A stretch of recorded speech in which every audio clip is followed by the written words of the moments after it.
एक हत्या हुई थी। हत्यारा लाश को ठिकाने लगाने के लिए अपनी रोजी रोटी जिससे कमाता था यानी खेत में सब्जियां बोकर सब्जियों को बेचता था, जिसके सहारे उसका घर चलता था।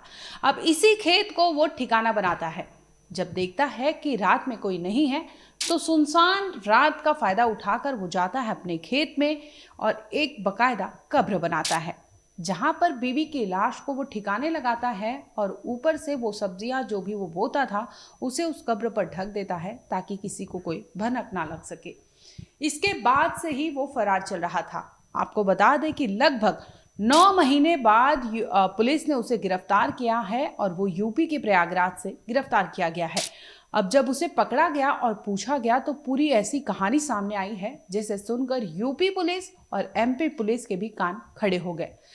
दरअसल इस कहानी को बताएं इसके पहले आपको ले चलते हैं लगभग 1 साल पहले। स्वागत है आपका, आप देख रहे हैं क्राइम तक। मैं हूं अश्विनी सिंह। दिन था 11 अक्टूबर साल 2024। इस दिन उस घर में जो एक बीवी यानी रामवती मांझी, इनके हस्बैंड जो थे देवमुनि मांझी और इनकी बेटी और बेटा घर में रहा करते थे। देवमुनि और रामवती अपनी बेटी के साथ खेत में ही रहते थे क्योंकि इनका सब्जियों का कारोबार था, सब्जियां बेचते थे और खेत में ही ये जो भी उनकी सब्जियों को पानी खाद भी सब लगता था ये लोग ही उसकी देखरेख करते थे। उनका बेटा अभिलाष जो था वो खेत से थोड़ा दूर यानी घर पर रहा करता था। 11 अक्टूबर को उनका बेटा अभिलाष अपने परिवार को ढूंढते ढूंढते आता है कि मम्मी घर पर आई नहीं है। इस दरमियान वहां पर उसकी बहन मिलती है। बहन कहती है कि मम्मी प्रयागराज गई है। इसके बाद ही कुछ घंटे बाद बहन और उसके पिता वहां से फरार हो जाते हैं। अब भाई को शक होता है कि ये दोनों कहाँ गए हैं और इस पर वो पुलिस को सूचना देता है कि ऐसा ऐसा है और घर में मां नहीं मिल रही। जब पुलिस को सूचना दी जाती है तो पुलिस पहुंचती है उनके घर पर। ये मामला एमपी के रीवा का बताया जा रहा है। पहले घर पर पहुंचती है, तफ्तीश करती है, लेकिन मां कहीं नहीं मिलती। इसके बाद वो पूछती है बेटे को कि कहाँ पर ये काम किया करते थे। इस दरमियान वो खेत बताता है जहां पर पुलिस पहुंचती है, पुलिस की टीम।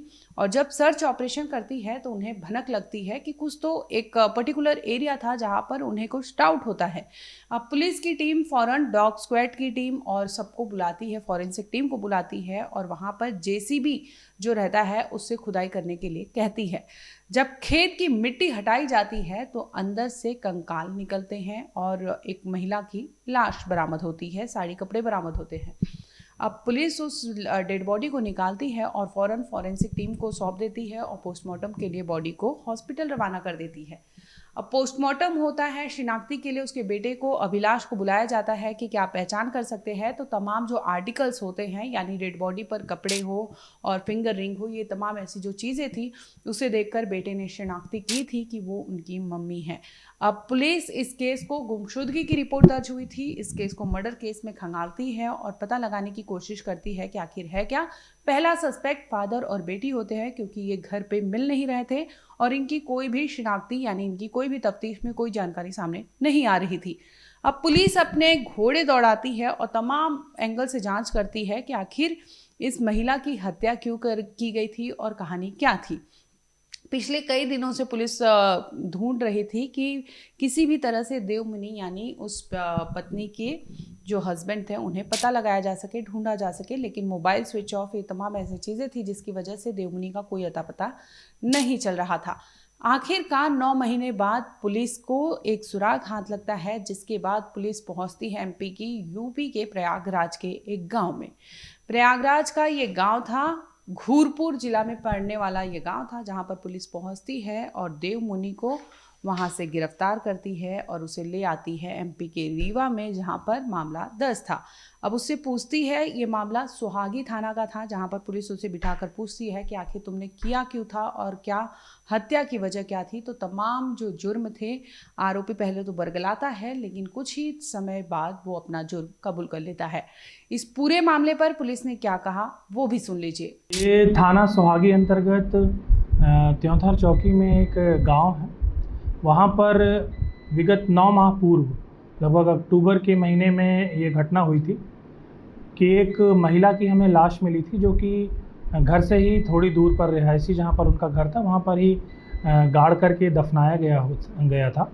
तत्संबंध में फिर इसके बाद जब हमको लाश मिली और उसका पोस्टमार्टम करवाया गया, तो वह महिला निकली जो पास में ही रहती थी। उसका पति वहाँ से फ़रार था, जिसका नाम देवमुनि मांझी था। उसके बाद से ही लगातार उसकी तलाश चल रही थी। हमने काफ़ी जगह उसकी तलाश की और मुखबिर भी एक्टिव किए, मगर वो कहीं पर भी दस्तयाब नहीं हुआ। पिछले कुछ समय से हमने मुखबिर आसपास और जो है प्रयागराज के क्षेत्रों में भी डेवलप किए थे।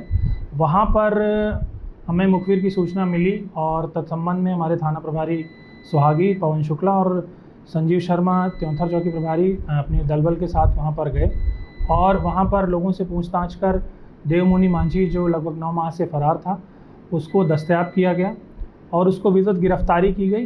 गिरफ्तारी के बाद जब उससे पूछताछ की गई अभिरक्षा में, तो उसने ये कबूल किया कि उसकी पत्नी के साथ उसका लगातार विवाद चल रहा था। विवाद एक सामान्य विवाद था कि उस दौरान शायद नवरात्र वगैरह चल रहे थे और वो पड़ोस में ही कहीं पर गीत भजन वगैरह करने जाती थी।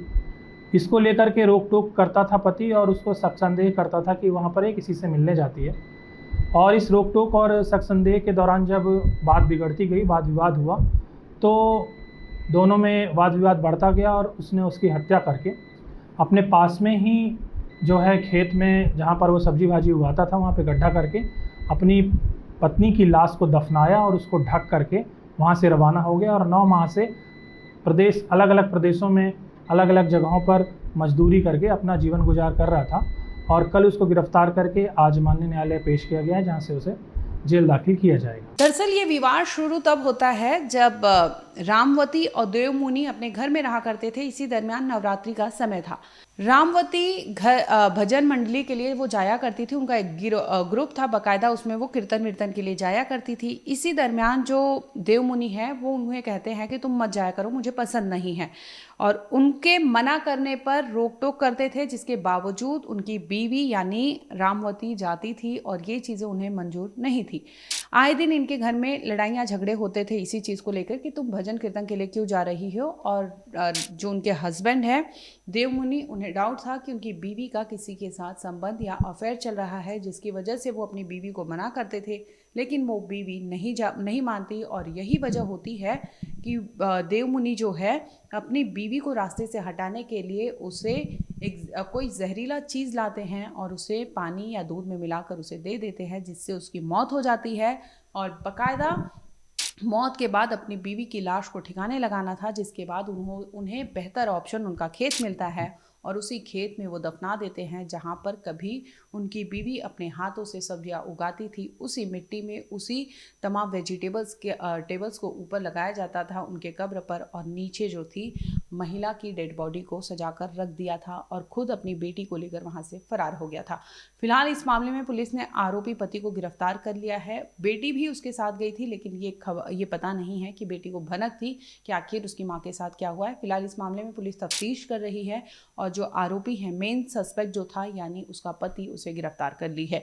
यानी कुल मिलाकर आप देखेंगे तो कहीं ना कहीं शक के दायरे में इस बीवी की हत्या की गई थी, जो कि उसे पता नहीं था कि उसकी बीवी के सच में अफेयर थे या नहीं, लेकिन उसे अपनी विवाद और ये सारी चीज़ें इतनी भयावह लगती है कि आगे आने वाले टाइम में उसे लगता है कि उसकी बीवी किसी के साथ चली जा सकती है या कुछ हो सकता है, जिसकी वजह से उसे रास्ते से हटाने के लिए वो खुद ही उसे मौत के घाट उतार देता है। फिलहाल इतना ही। आप देखते रहिए क्राइम तक।